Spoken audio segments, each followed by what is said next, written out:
So hello everyone, welcome to your very own channel in vibe learning. आज हम जो start करने वाले हैं ये हमारी है क्लास 2। हमारे टीचिंग एप्टीट्यूड की जो फर्स्ट चैप्टर होता है हमारा पेपर 1 का यूजीसी नेट सिलेबस का। जैसे कि पेपर तो बहुत ही पास आ गया है, तो ऑब्वियसली हमें फटाफट क्लियर कंप्लीट करना होगा ताकि आप लोग अपने लास्ट एंड नोट्स जो है इसमें से बना पाएँ एंड इन चैप्टर के एमसीक्यूज ईजिली सॉल्व कर पाएँ। मैं अपने एक्सपीरियंस से बताऊंगी कि जितना भी नोट्स के अंदर मैं बता रही हूँ, जितना भी नोट्स के अंदर है उससे 100% आपका एग्ज़ाम में जो आप सारे क्वेश्चंस टीचिंग एप्टीट्यूड के सॉल्व कर पाएंगे, दैट इज़ माय गारंटी। इससे पिछला लेक्चर, ये वाला लेक्चर और इसके बाद एक और लेक्चर है, ठीक है, 3 लेक्चर्स प्लस एक 4th लेक्चर होगा एमसीक्यूज़ का। आप ये कर जाएँ और उसके बाद अपने एग्ज़ाम में बैठें। I am assuring you that your exam will get clear with respect to this chapter. तो अब स्टार्ट करते हैं। हमने ये कर लिया था, हमने टीचिंग एप्टीट्यूड कंसेप्ट पढ़ लिए थे, ऑब्जेक्टिव्स पढ़ लिए थे, लेवल्स पढ़ लिए थे, ठीक है। लर्नर के कैरेक्टरिस्टिक्स हमने जो है हम अभी नेक्स्ट क्लास में करेंगे। ये बेसिकली जो स्पेसिफिक कैरेक्टरिस्टिक्स हैं, factors affecting teaching related to teacher, learner, support material, instruction facilities, ये हम आज पढ़ने वाले हैं। मेथड्स क्या क्या होते हैं, टीचर सेंटर्ड क्या क्या होते हैं, लर्नर सेंटर्ड, ये हम आज पढ़ने वाले हैं। Teacher support system, evaluation system, ये 2 टॉपिक हम लास्ट लेक्चर में करेंगे। इवैल्यूएशन सिस्टम, ये जो मैं बात कर रही हूँ, ये वाला जो टॉपिक है, इट्स वेरी इंपॉर्टेंट, इसको आप मार्क कर लीजिएगा, तो ज़रूर देखना ये वीडियो, बिकॉज ये बहुत ही इंपॉर्टेंट होने वाला है। अब हम बात करते हैं, ये हमने पढ़ लिया था कि चैप्टर हम क्यों पढ़ते हैं। 3 टर्म्स की बात की थी, एजुकेशन, लर्निंग, टीचिंग की। एजुकेशन उसके बाद क्या होती है, वाइडेस्ट टर्म है, क्यों हम एजुकेशन हमारे लिए इम्पॉर्टेंट है, क्या हमारी डेवलपमेंट में रोल प्ले करती है। उसके बाद लर्निंग क्या होती है। लर्निंग के साथ हमने ये पढ़ा कि 2 कंसेप्ट होते हैं, कल्चरेशन यानी कि अपने खुद के कल्चर को समझना, और कल्चरेशन यानी कि दूसरों के कल्चर को समझना। उसके बाद हमारे पास आता था कि टीचिंग हम क्यों करते हैं, और टीचिंग का सीधा सीधा बताया गया कि ट्रांजैक्शनल एक्टिविटी है, क्योंकि ये जो है लर्नर और एजुकेशन को जोड़ती है। एक लर्नर को एजुकेटेड बनाने में टीचिंग जो है मेजर रोल प्ले करती है। उसके बाद हमने नेक्स्ट पढ़ा, कुछ फिलॉसफीज पढ़ी, पेरेनिलिज्म पढ़ी, हमने एसेंशियलिज्म पढ़ी, प्रोग्रेसिविज्म पढ़ी, रिकंस्ट्रक्शनिज्म पढ़ी, क्रिटिकल थ्योरी पढ़ी, वर्धा सिस्टम ऑफ एजुकेशन पढ़ा। ये हमने पढ़े, कुछ नाम थे और मैंने ही बोला था कि आपको ये लर्न ही करने होंगे, इसमें कोई ऑप्शन नहीं है आपके पास, क्योंकि पूछ लिए जाते हैं। ऐसा नहीं कहूँगी 100% आएगा ही आएगा, बट हाँ पूछ लिए जाते हैं। अगर मार्क्स अच्छे गेन करने हैं तो पढ़ना होगा। इनिशिएटिव्स क्या क्या लिए, हमने ये पढ़ा कि 68 थी, फिर 86 अभी हम पढ़ रहे हैं, 2020 अब आ चुकी है, इम्प्लीमेंट हो चुकी है लास्ट ईयर। बेसिक्स कंसेप्ट हमने पढ़े थे रिलेटेड टू फॉर्मल क्या होती है, इनफॉर्मल क्या होती है, नॉन फॉर्मल क्या होती है। फॉर्मल यानी कि जहाँ पर एक सेट करिकुलम होगा, जहाँ पर एक स्टूडेंट और टीचर का रिलेशनशिप डेवलप होगा, जहाँ पर एक बिल्डिंग होगी, एक सिलेबस होगा, जहाँ पर इवैल्यूएशन की जाएगी, फॉर्मल बन जाता है। और उसके बाद हमने बात करी कि नॉन फॉर्मल यानी कि जो घर में आप सीखते हैं डे टू डे, यहाँ पे आप ये लिख लीजिए कि डे टू डे हम जो भी सीखते हैं वो नॉन फॉर्मल। और इनफॉर्मल क्या होता है, जैसे कि यूट्यूब लेक्चर्स, जैसे कि होम ट्यूशन, जैसे कि डिस्टेंस लर्निंग, ये सब आपके इनफॉर्मल में आ जाते हैं। उसके बाद हमारा आता है इनिशिएटिव्स, ये हम पढ़ चुके हैं। ये नॉन फॉर्मल इनफॉर्मल का इसमें थोड़ा सा कंफ्यूजन हो गया। नॉन फॉर्मल होता है, फॉर्मल होता है क्लास का रिलेशन जो हमने बोला, इनफॉर्मल होता है, ये होता है डे टू डे, ये यहाँ पे आएगा डे टू डे, और ये नॉन फॉर्मल होगा ये वाला, ये क्रिस क्रॉस कर लीजिएगा, मैंने उल्टा बोल दिया, क्रिस क्रॉस कर लीजिएगा। उसके बाद हमने पढ़ी formal, informal, non formal education का। यही बात, फॉर्मल यानी कि स्ट्रक्चरल हिरार्किकल सिस्टम होगा, इनफॉर्मल में पेरेंट्स हो गए हमारा, जो हम सीखते हैं day to day. YouTube channel, अब ये देखिए यूट्यूब चैनल अगर मैं कहूँ, जैसे आपका मेरा चैनल है, यहाँ पर तो कुछ ऐसा है नहीं कि हमारा कोई रिलेशन ऐसा डेवलप हो या आपसे कोई फीस चार्ज कर रही हो, आप चाहते हैं आप देख रहे हैं, लेकिन यही यूट्यूब चैनल अगर कोई फीस चार्ज करके आप एक कोर्स लेते और वो पेड क्लास होती है, तो नॉन फॉर्मल का पार्ट बन जाता, बिकॉज वहाँ पर एक ऑब्लिगेशन डेवलप हो जाती है। तो यहाँ पर डिफरेंशिएशन में ये ध्यान रखना है कि क्या इनफॉर्मल तो ऐसी चीज़ है जहाँ पर बिल्कुल भी कोई ऑब्लिगेशन नहीं है, आपकी मर्जी आप कर रहे हैं, आपकी मर्जी नहीं है आप नहीं कर रहे। लेकिन नॉन फॉर्मल में लर्निंग है, सिस्टम भी है, बट वो उतना स्ट्रिक्ट नहीं है जितना फॉर्मल होता है, ठीक है। तो फीस में और may not be part of this education system, but हाँ यहाँ पे क्या कहते हैं, एक रिलेशन जरूर डेवलप होगा। इनफॉर्मल से ज़्यादा स्ट्रक्चर्ड है, लेकिन फॉर्मल से कम स्ट्रक्चर्ड है, ये होता है हमारा नॉन फॉर्मल। उसके बाद हम आते हैं, दो मॉडल हमने पढ़े, पेडागोजिकल मॉडल और एंड्रोगोजिकल मॉडल। जो कि पेडागोजिकल में था, जो कि बच्चों के लिए होते हैं, जहाँ पर टोटली डिपेंडेंट होता है स्टूडेंट। एंड्रोगोजिकल जहाँ पर टोटली डिपेंडेंट नहीं होता, अपना दिमाग को लगाता है। उसके बाद हमने पढ़ा कि टीचिंग मॉडल में 3 स्टेजेस होती हैं, और हर एक लेवल पे जो आप सीखते हैं 3 फेजेस तो आएंगे ही आएंगे। इंट्रोडक्टरी फेज जो कि आप स्टार्ट में करते हैं, डेवलपमेंट फेज जो कि ड्यूरिंग द क्लासेस करते हैं, इवैल्यूएशन लास्ट, इसको हम मानते हैं इवैल्यूएशन। उसके बाद हमने इसको एक्सप्लेन किया था, इसको हम प्री एक्टिव, इंटरमीडिएट और पोस्ट एक्टिव भी बोलते हैं। ऑफन हम फेजेस और लेवल्स को सेम मानते हैं, बट ऐसा नहीं है, लेवल्स हमारे डिफरेंट होते हैं। लेवल्स हमारे हैं ये, और मैंने बताया था कि हर लेवल में 3 फेजेस आएंगी। इसमें भी इंट्रोडक्टरी, उसके बाद डेवलपमेंट, फिक्सेशन, इवैल्यूएशन फेज होगा, introductory, development, evaluation phase, introductory, development और इवैल्यूएशन फेज, ये 3 होगा। उसके बाद हमारे पास आते हैं मेमोरी लेवल, अंडरस्टैंडिंग लेवल और रिफ्लेक्टिव लेवल। ये मैंने बोला था कि बहुत ज़्यादा इंपॉर्टेंट है, क्योंकि इसके एक्सपोनेंट्स का नाम हर्बर्ट, मॉरिसन और हंट, ठीक है। उसके बाद फोकस और रिटेंशन, यहाँ पर क्या किया जाता है, आपके दिमाग के ऊपर काम किया जाता है, रिपीट, प्रैक्टिस, रिपीट की बात की जाती है। यहाँ पर आपकी जो मेंटल एबिलिटीज़ को निखारा जाता है, और आपको सिखाया तो जाता है, और आपको ये भी बताया जाता है कि आपको खुद से भी चीज़ें करना शुरू करना पड़ेगा। और यहाँ पर आप ऑटोमेशन मोड में चले जाते हैं, खुद से चीज़ें करना शुरू करते हो। टीचर जैसे यहाँ पर आपका एक फैसिलिटेटर बनने का काम करता है। उसके बाद हमारा ऑटोनोमस डेवलपमेंट, यहाँ पर आपको किसी की ज़रूरत नहीं होती, अपने ही आप सब चीज़ें करने लगते हो। यहाँ पर टीचर फैसिलिटेटर भी नहीं होगा। रिफ्लेक्टिव लेवल में मैंने 2 इंपॉर्टेंट टर्म पढ़ी थी। कॉग्निशन मतलब होता है आपकी मेंटल एबिलिटीज, यानी कि योर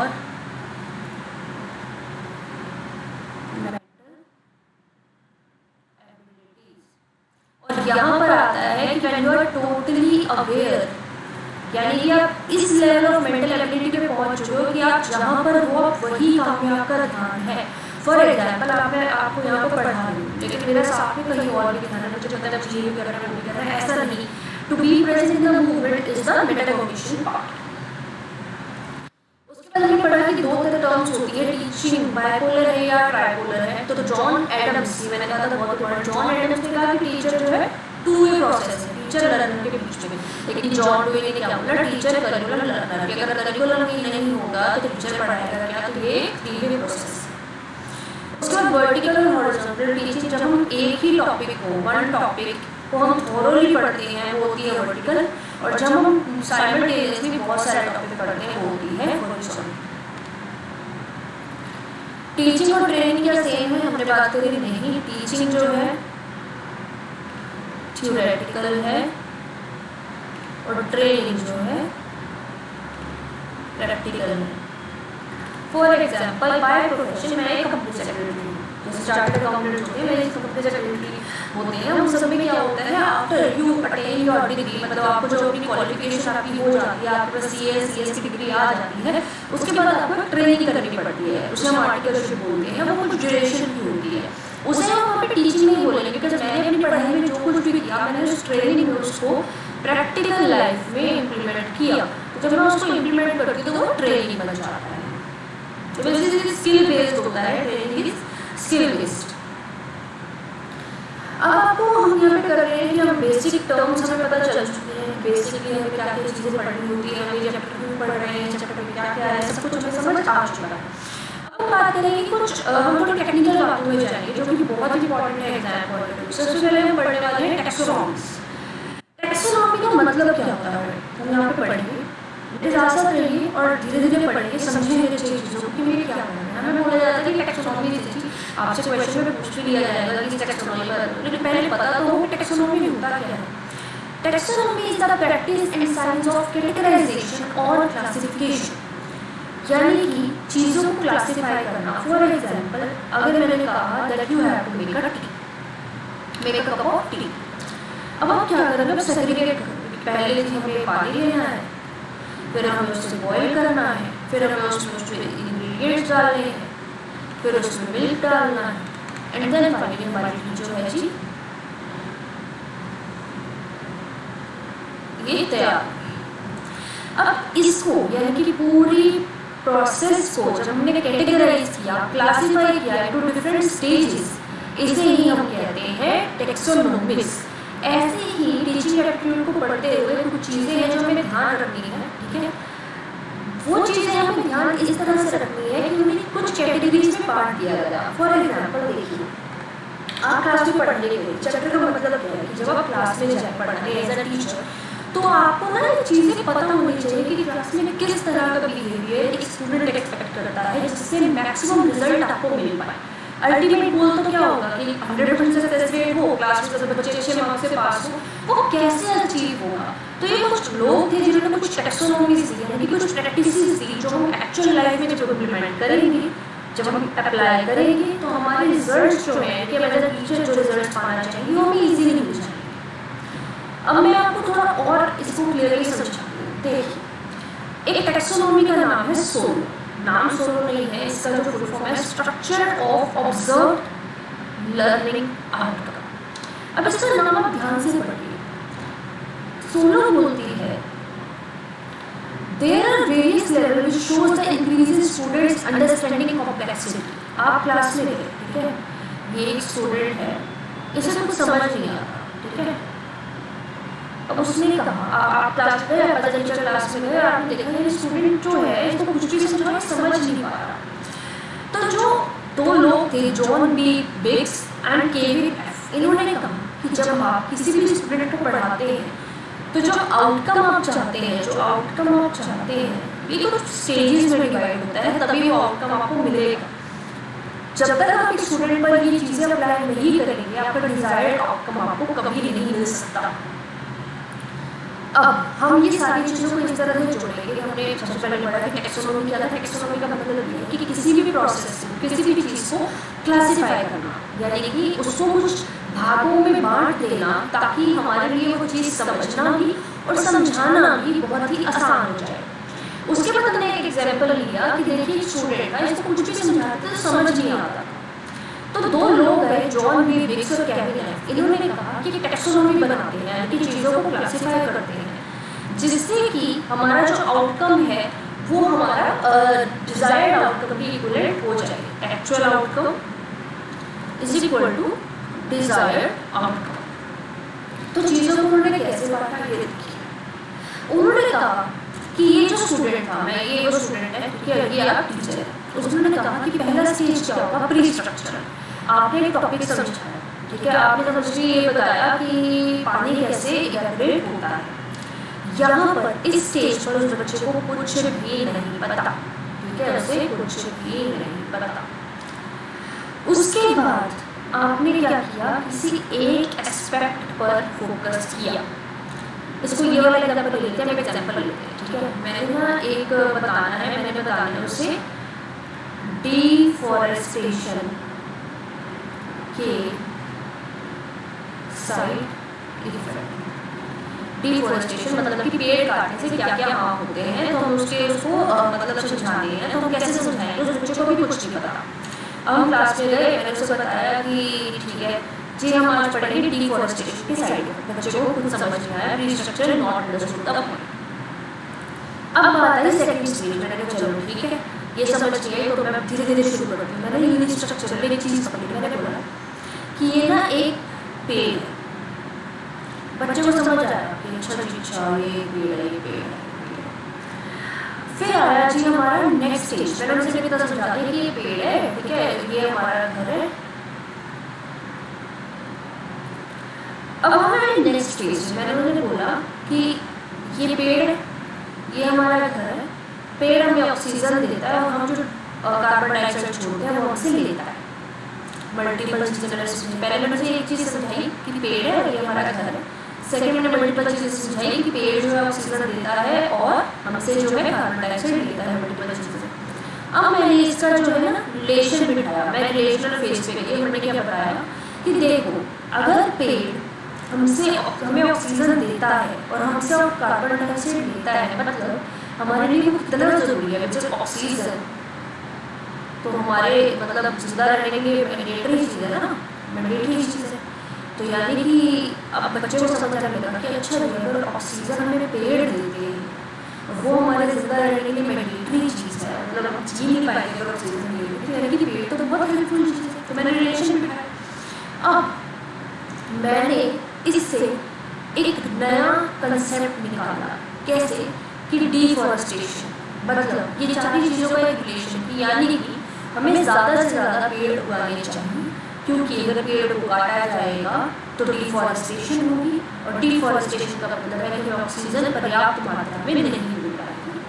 तो अब ये चीज़ देखिए, हमने पिछली स्लाइड में बोला कि जॉन डी बेस और केविन एफ उन्होंने हमें टैक्सोनॉमी दी। टैक्सोनॉमी में उन्होंने ये बताया कि देखिए हर एक सीखने के कुछ फेजेस होते हैं, ठीक है। टैक्सोनॉमी का मतलब यही होता है, टैक्सोनॉमी का मतलब क्या पढ़ा कि practice of science of categorization और क्लासिफिकेशन, यानी कि आप चीज़ों को कैटेगराइज करते हो। और जब सोलो की बात है structure of observe learning outcome, तो उन्होंने कहा कि जब आप किसी बच्चों को सिखाना चाहो तो पहले आएगी जी प्री स्ट्रक्चरल फेज, मतलब कि वो कुछ भी नहीं समझेगा। फिर ड्यूरिंग स्ट्रक्चरल, मतलब आप उसे एक चीज़ पे फोकस करके समझाओगे। मल्टी स्ट्रक्चरल, फिर आप डिफरेंट चीज़ों पे फोकस करके सिखाओगे।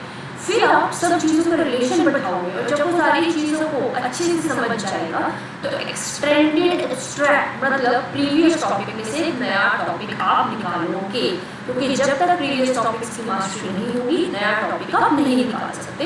तो ये चीज़ हमें बताता है जी। सो अब हम जाते हैं हमारी नई टैक्सोनॉमी पे। ये जी मतलब इतनी इम्पोर्टेंट है कि मैं आपको बता ही नहीं सकती। 100% एक क्वेश्चन इसमें से आता ही आता है, तो इसको तो बहुत अच्छे से हम समझने वाले हैं चाहे कुछ भी हो।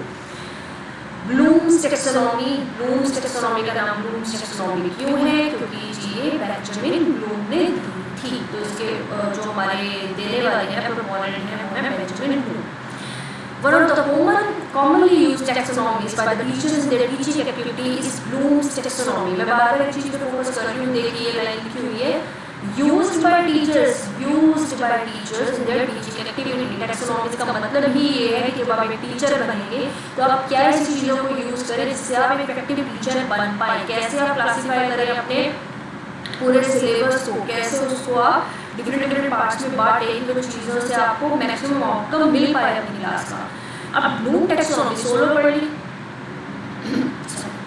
Structure of observed learning outcome पढ़ लिया। अब सेकंड जो हमारी टैक्सोनॉमी है that is the Bloom's taxonomy. The taxonomy breaks the learning outcome into 3 categories और डोमेन्स, जिसको हम फर्दर डिवाइड करते हैं, ठीक है। ये देखिए सबसे पहले हमारा इस टैक्सोनॉमी ने 3 पार्ट्स में जो है चीज़ों को डिवाइड किया। पहला जो हमारा था होता है कॉग्निटिव डोमेन। कॉग्निशन का मतलब हमने पहले ही पढ़ा, ये हमारे यानी कि माइंड से रिलेटेड है।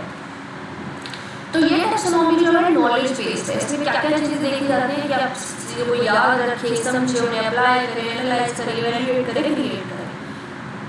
फिर हमारा सेकंड डोमेन आता है जी इफेक्टिव डोमेन, जिसमें आप क्या करते हो, जो भी चीज़ें आपने समझी, जो भी चीज़ें आपने अपने माइंड में बिठाई, उनसे आप रिस्पॉन्ड करना सीखते हो, उनसे आप चीज़ों को एक्चुअली अप्लाई करना, उनको कैटेगराइज करना, ये सब सीखते हो। फिर थर्ड डोमेन हमारा आता है साइकोमोटर डोमेन, ठीक है। यहाँ पे आप ये हमें जो है सिम्पसन ने दिया था, यहाँ पर ना एक डिफरेंट लेवल ऑफ चीज़ों को अप्लाई करना सीखते हो। अब आप एक टर्म्स से पढ़ो, perception, set guided response mechanism, complex overt response, adaption और ओरिजिनेशन। मतलब कि यहाँ तो आपने चीज़ों को समझा, अच्छे से समझ लिया। इफेक्टिव डोमेन में आपने इन चीज़ों को क्या किया, उनको रिस्पॉन्ड करना स्टार्ट किया, उन चीज़ों को समझ के आपने चीज़ों को अप्लाई करना स्टार्ट कर। यहाँ पर जो भी समझा, जो भी अप्लाई करा, उससे नई चीज़ें ओरिजिनेट होनी स्टार्ट हो गई। ये टैक्सोनॉमी ओरिजिनल 1956 में आई थी, फिर रिवीजन हुआ था 2001 में। तो ब्लूम टैक्सोनॉमी 3 पार्ट्स में डिवाइडेड है। सबसे ज़्यादा इंपॉर्टेंट इसमें यही है कि कितने इसके पार्ट हैं, कॉग्निटिव डोमेन यानी कि माइंड से रिलेटेड, अफेक्टिव डोमेन यानी कि इमोशन से रिलेटेड, और साइकोमोटर डोमेन यानी कि एक्शन से रिलेटेड। ये हमारे 3 डोमेन्स होते हैं इन द ब्लूम्स टैक्सोनॉमी। फिर हमारे पास आती है gangs and Briggs taxonomy, another taxonomy used by teachers. एक और टैक्सोनॉमी है जो वो यूज़ करते हैं। अब इसमें जो है 5 डोमेन होते हैं। ये देखिए, सबसे पहले वो बात करते हैं कि आप अपनी इंटेलेक्चुअल स्किल पे, टीचर जो है इंटेलेक्चुअल स्किल्स देखेगा, ठीक है, using the concept to solve various problems, यानी कि उसके माइंड को देखिए वो कितना समझ सकता है, उसको समझ में रखते हुए फिर आप डिफरेंट प्रॉब्लम्स को सॉल्व करते हो। मोटर स्किल्स यानी कि स्मूथ बॉडी मूवमेंट्स, आप उसकी मेंटल के साथ फिजिकल एबिलिटीज़ पे भी काम करेंगे। वर्बल यानी कि उसकी वर्बल एबिलिटीज़ पे काम करेंगे। कॉग्निटिव स्ट्रेटेजी यानी कि अगर एग्जिस्टिंग लेवल ऑफ जो उसकी माइंड की ग्रोथ है उससे वो चीज़ वो नहीं समझ पा रहा, तो क्या स्ट्रेटेजीज अपनाएं कि फिर वो चीज़ें ढंग से समझ रहे। एटीट्यूड, हमारा जो मेन, जो हमने कहा कि टीचिंग का मेन जो गोल क्या होता है, मॉडिफिकेशन बिहेवियर, तो हम क्या करेंगे, एक ऐसा एटीट्यूड डेवलप करेंगे उस बच्चे के अंदर तो पर्टिकुलर वे यानी कि पर्टिकुलर कंडीशन में उसे कैसे बिहेव करना है, ये भी हम उसके अंदर डेवलपमेंट दिखाएंगे। तो हमारे 1, 2, 3, 4 एंड 5, ठीक है, 5 तरह के डोमेन्स होते हैं, intellectual skills, motor skills, verbal information, cognitive strategy और एटीट्यूड। ये हमारे जो होते हैं जी गैंट्स एंड ब्रिज टैक्सोनॉमी की बात करता है।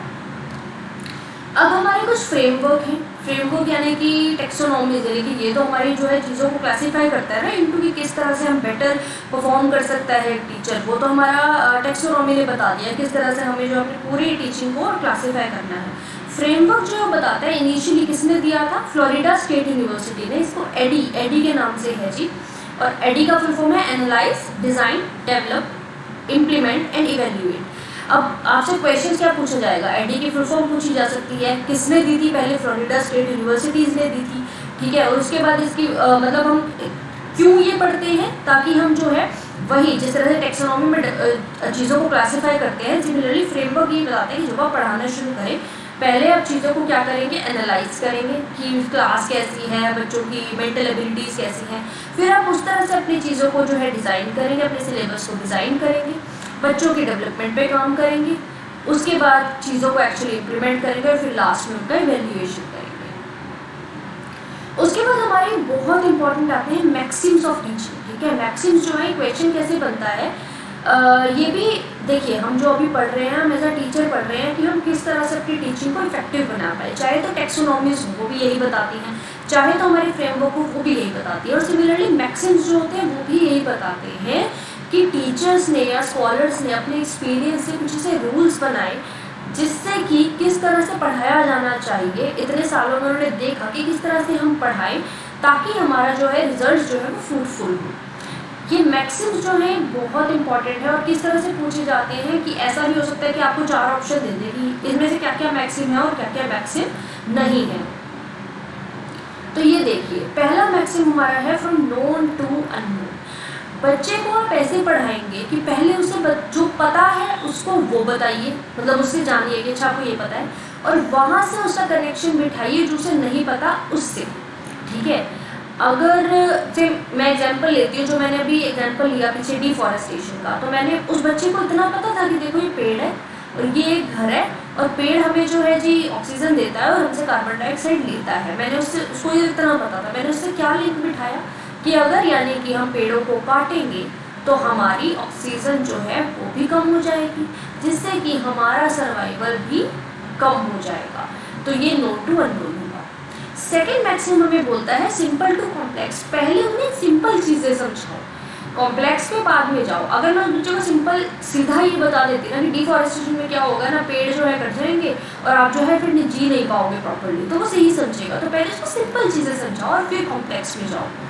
थर्ड हमें बोलता है जी कंक्रीट टू अब्स्ट्रैक्ट। कंक्रीट मतलब कि हमारा जो चीज़ें एग्जिस्ट करती हैं वहाँ से जो चीज़ें एग्जिस्ट नहीं करती, यूनिवर्सल है, उन तक जाओ, ठीक है। मतलब कि एग्जिस्टिंग टू नॉन एग्जिस्टिंग जाना, यानी कि जो चीज़ सामने दिख रही है, वही जो टॉपिक समझ आपको पेड़ सामने दिख रहा है लेकिन ऑक्सीजन सामने नहीं दिख रही है, तो एग्जिस्टिंग से नॉन एग्जिस्टिंग तक जाना ये भी एक मैक्सिम है। फिर आता है एनालिसिस टू सिंथेसिस, मतलब जो बच्चे के दिमाग में 1, 2, 3, 4, 5, 6 बहुत सारे आइडियाज है, इनमें कनेक्शन बिठा के हमें ना उसको कंबाइन करके सिंथेसिस यानी कि एक थ्योरी डेवलप करनी है, एनालिसिस टू सिंथेसिस। फिर आता है जी हमारा फिफ्थ पर्टिकुलर से जनरल पे जाओ। पर्टिकुलरली हम कहते हैं कि देखो यानी कि राम जो है राम बहुत ही नॉटी बच्चा है, वो तो क्लास में बहुत ही नॉटी बच्चा है। और फिर मैं बोलती हूँ कि राम एक लड़का है, तो जनरल क्या हो गया कि अच्छा सारे लड़के लड़की नॉटी होते हैं। तो इस तरह से पर्टिकुलर से जनरल जाना, ये भी हमें पहले मैं बता रहा हूँ कि पर्टिकुलरली ये चीज़ है, मेरे को बेसिकली प्रूव ये करना है कि जो all boys are very naughty in this class, all boys are very naughty. तो मैंने ऐसे बताया कि देखो राम नॉटी और राम एक लड़का है, यानी कि इस क्लास के सारे लड़के जो है वो नॉटी है, तो पर्टिकुलर टू जनरल जाना। फिर आता है फ्रॉम एम्पिरिकल टू रेशनल, यानी कि प्रैक्टिकल चीज़ों से आप पहले प्रैक्टिकल चीज़ों पे जाओगे, यानी कि जो वो समझते हैं, जो उन्हें सामने दिख रहा है, उससे उनके बिलीफ सिस्टम पे आप बात करोगे, यानी उनके अंदर एक बिलीफ सिस्टम बिठाओगे। समझ लो किसी एक भगवान पे विश्वास करते हैं, मैं बताऊंगी कि ये भगवान ने ये किया, फिर मैं दूसरे भगवानों के बारे में बताऊंगी, एक बिलीफ डेवलप करूंगी कि अच्छा लड़की, इसका मतलब कि अच्छा सब भगवान ने कुछ ना कुछ जो है अच्छा किया या कुछ ना कुछ अलग किया, इसलिए लोग उन्हें इस तरह से मानते हैं। फिर इंडक्शन से डिडक्शन पे जाना, मतलब जो यूनिवर्सल अप्लाई होता है उससे पर्टिकुलर पे जाना, यानी कि ये पर्टिकुलर टू जनरल जाना, सिमिलरली जनरल टू पर्टिकुलर है, ठीक है। फिर साइकोलॉजिकल टू लॉजिकल जाना, पहले उनकी साइकोलॉजी में जो चीज़ है और उससे फिर हमें बताना कि ये जो है देखो प्रैक्टिकली भी ऐसा ही अप्लाई होता है। फिर एक्चुअल से रिप्रेजेंटेटिव पे जाना, मतलब जो एक्चुअल आपके सामने दिख रहा है और जो एक्चुअल आपके सामने नहीं दिख रहा है उस पे जाना। फ्रॉम होल टू पार्ट, मतलब कि पहले बताना कि ये एक पेड़ है, पेड़ तो पूरा दिख गया, फिर उसको बताना है कि एक ट्रंक है, ये उसकी लीव्स हैं, ये उसकी ब्रांचेस हैं, इस तरह से। फ्रॉम डेफिनेट टू इनडेफिनेट, जो एक्चुअल में चीज़ है उससे इनडेफिनेट पे जाना। तो ये मैक्सिम्स भी बहुत इंपॉर्टेंट है, आप इसे एक एक करके समझेंगे तो इजीली समझ आ जाएगी। अब हमने जनरल मैक्सिम्स पढ़ लिए हैं, ये बेसिकली इस एक्सपीरियंस पे बेस्ड है, यही बात इसमें लिखी हुई है कि जो वेरियस टीचर्स रहे उनके एक्सपीरियंस पे बेस्ड है और कैसे इफेक्टिवनेस को हम बढ़ाएं, ये मैक्सिम हमें यही बताते हैं। अब कुछ प्रिंसिपल्स हैं जो कि अप्लाई होते हैं टीचिंग में। कुछ जनरल प्रिंसिपल है कि हमें मोटिवेट करना चाहिए, उनका इंटरेस्ट डेवलपमेंट करना चाहिए, उनकी रियल लाइफ से लिंक करो, उनका एम क्या है ये देखो, उनके इंडिविजुअल डिफरेंसेस देखो, selection, planning, division, revision, creation, democratic dealing, ये करना चाहिए। और साइकोलॉजी पे हम कैसे काम कर सकते हैं, मोटिवेशन एंड इंटरेस्ट पर अंडरस्टैंडिंग इंडिविजुअल नीड्स, बेसिकली ये जो है जनरल यानी कि सब बच्चों पे अप्लाई होते हैं, और ये जो है ये particular person to person differ कर सकते हैं। तो मोटिवेशन और उसको अंडरस्टैंड कराना, उसकी इंडिविजुअल नीड्स क्या है। Recreation by breaking monotony post lectures, मतलब कि सिर्फ पढ़ा के मत जाओ, बाद में उनको प्लेग्राउंड लेके जाओ या फिर उनको आप विजिट्स पे लेके जा सकते हो बच्चों को, ताकि उनका रिक्रिएशनल एक्टिविटीज़ भी साथ में हो पाए। Repetition and exercise for small children, अगर आप छोटे बच्चों को पढ़ा रहे हैं तो उनकी साइकोलॉजी डिफरेंट होगी, तो उनको ड्रिल एंड रिपीट वाला कंसेप्ट ही आप फॉलो करोगे। उन्हें एनकरेज करना कि वो खुद को एक्सप्रेस कर पाए, उनके सिंपैथी रखना, उनको री-एनफोर्समेंट यानी कि उन्होंने अगर कुछ अच्छा किया तो उन्हें अप्रिशिएट करना, उनके जो है training the senses by using multimedia, because obviously visual ज़्यादा इफेक्टिव होते हैं, तो ऐसी चीज़ों को हमें यूज़ करना होगा ताकि वो इफेक्टिवली सीख पाए। माइक्रो टीचिंग यानी कि उनको टीचर्स जो है उनको डिफरेंट टाइप पे स्किल्स डेवलप करनी होगी अपनी, उनको टीचिंग ट्रेनिंग्स पे जाना होगा। Plan teach feedback, replan reteach feedback, remedial teaching to understand mistakes. अगर कोई मिस्टेक किसी टीचर से हो गई है, एट टीचर भी एक ह्यूमन है, तो उसको क्या करना होगा, अपनी टीचिंग को फिर से प्लान करना होगा, फिर से पढ़ाना होगा, फीडबैक लेना होगा। अगर फिर भी कुछ लग रहा है, रीप्लान करना होगा, रीटीच करना होगा, रीफीडबैक लेना होगा, और रेमेडियल टीचिंग करना होगा, यानी कि चीज़ों को सही करने के लिए रेमेडियल फॉर्म ऑफ टीचिंग को भी डेवलप करना होगा। अब हमारे पास ये टर्म आती है माइक्रो टीचिंग। माइक्रो टीचिंग होता क्या है, माइक्रो टीचिंग एक टीचिंग ट्रेनिंग प्रोग्राम है जहाँ पर एग्जिस्टिंग टीचर्स को एक ट्रेनिंग पे भेजा जाता है, 10 दिन की, कुछ मंथ्स की, कुछ भी हो सकता है, ये 15 डेज़ की ट्रेनिंग पे भेजा जाता है, जहाँ पर वो नई चीज़ें जो है सीखते हैं, नई चीज़ों को कैसे इम्प्लीमेंट करना है टीचिंग में। जो चीज़ें चेंज हो रही है, समझ लिया 2020 की पॉलिसी आई है, इस पॉलिसी को इम्प्लीमेंट करने के लिए टीचर को एक 10 दिन की ट्रेनिंग पे भेजा गया, क्योंकि उसके बाद उनको वो चीज़ जाके पढ़ानी है। तो माइक्रो टीचिंग इसी का काम करती है, इसमें प्लान किया जाता है, फिर उन्हें पढ़ाने को कहा जाता है, उनको फीडबैक दिया जाता है, और ये बार चीज़ होती है रिप्लान रीटीच। जितनी बार ट्रेनिंग पे जाएंगे कुछ नया सीखेंगे, नए तरीके से पढ़ाना सीखेंगे और नए तरीके से फीडबैक देना भी आप सीखेंगे। अब हमारे आते हैं वेरियस टीचिंग मेथड्स, ठीक है। टीचिंग के वेरियस हमारे पास मेथड हैं। अब टीचिंग मेथड्स को हम 2 तरह से डिवाइड करते हैं। पहला आता है हाईटेक, जहाँ पर टेक्नोलॉजी का बहुत ज़्यादा यूज़ होगा वो होगा हाईटेक, जहाँ पर टेक्नोलॉजी का यूज़ नहीं होगा वो होगा हमारा जी लो टेक। तो टीचर जो हम टीचिंग मेथड्स हैं उनको 2, अगर वो टीचर ओरिएंटेड होंगे, अगर टीचर फोकस होंगे तो टीचर सेंटर्ड होंगे, अगर स्टूडेंट ओरिएंटेड होंगे तो स्टूडेंट सेंटर्ड होगा। आज हम जो है टीचर सेंटर्ड मेथड्स पढ़ने वाले हैं। बेसिकली हमारे काफ़ी सारे ऐसे मेथड हैं, नाम पढ़ लेंगे तो आपको समझ में तो आ जाएगा काफ़ी हद तक कि ऐसे होता क्या है। बट ये मेथड्स जो है, बिकॉज इतने ज़्यादा मेथड्स आपसे MCQ से पूछ लिए जाते हैं कि नेम क्या है, इस मेथड का क्या नाम है, उस मेथड का क्या नाम है, और ये मेथड कैसे अप्लाई होगा, किस किस केस में अप्लाई होगा। तो इसलिए मेथड्स भी बहुत ज़्यादा इम्पॉर्टेंट हमारे जो है बन जाते हैं। आई थिंक बेटर रहेगा अगर हम नेक्स्ट क्लास में करें, बिकॉज ये मेथड्स काफ़ी सारे हैं। I don't want to stop in between, और अगर मैं इसको कंटिन्यू करूँगी तो लेक्चर थोड़ा बोरिंग हो जाएगा, या फिर इसको सेपरेट वीडियो में डाल देती हूँ, वरना ये वीडियो काफ़ी लंबी हो जाएगी।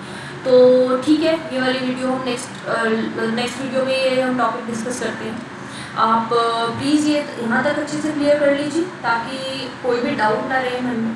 बेस क्लियर होगा तो आगे की चीज़ समझ आएंगे, MCQs बहुत इजीली सॉल्व हो जाएंगे। 100 के अराउंड MCQs तो आई एम प्लानिंग कि हम करें इसमें, ताकि कोई भी there should not be any stone unturned, right. So thank you for watching the video and stay safe, preparation अच्छी रखिए, और होपफुली बाय गॉड्स ग्रेस सबका एग्जाम बहुत ही अच्छे मार्क्स से क्लियर हो इस बार। So all the best from my side and all the good wishes. Thank you.